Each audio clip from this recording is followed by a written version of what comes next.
In 2019, extreme weather conditions wreaked havoc across many parts of Africa. There were cyclones that struck Mozambique and Zimbabwe, floods that inundated some parts of the continent, and droughts that plagued others. Torrential rains also led to many deaths, but new efforts at improved weather forecasting could cut costs and save lives. Angelo Coppola has more. Across Africa, the death toll has been massive, and so have the financial costs. But can these extreme weather conditions be forecast?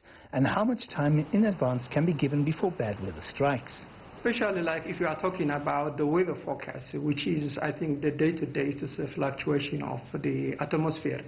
Our models can predict this type of fluctuations at about 7 days with certainty. And then this is, I think, one of the success that we have in the field of weather and climate science, where some of the challenge that we have is at the climate time scale, like seasonal forecasts, perhaps also climate changes, where there are certain uncertainty components that we need to take into consideration.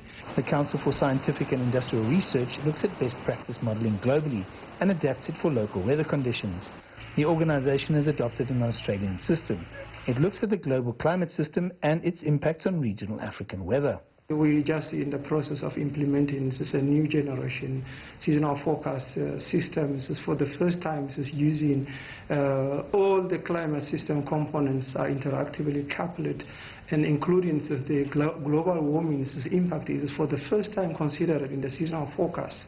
In neighbouring Mozambique, forecasters knew a week in advance about the devastating cyclones that struck the north of the country in February. But people were slow to react and many lives were lost. The December floods in parts of Gauteng in South Africa are an example of how the CSIR works with the forecasters to minimize loss of life. We started just predicting these weather conditions 4 days ahead, then providing enough time for the government and then for the community to prepare for this type of extreme weather situation.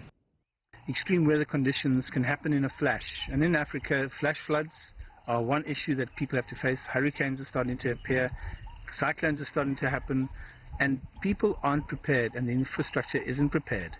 I'm Angelo, Coppola for CGTN on the border between South Africa and Botswana.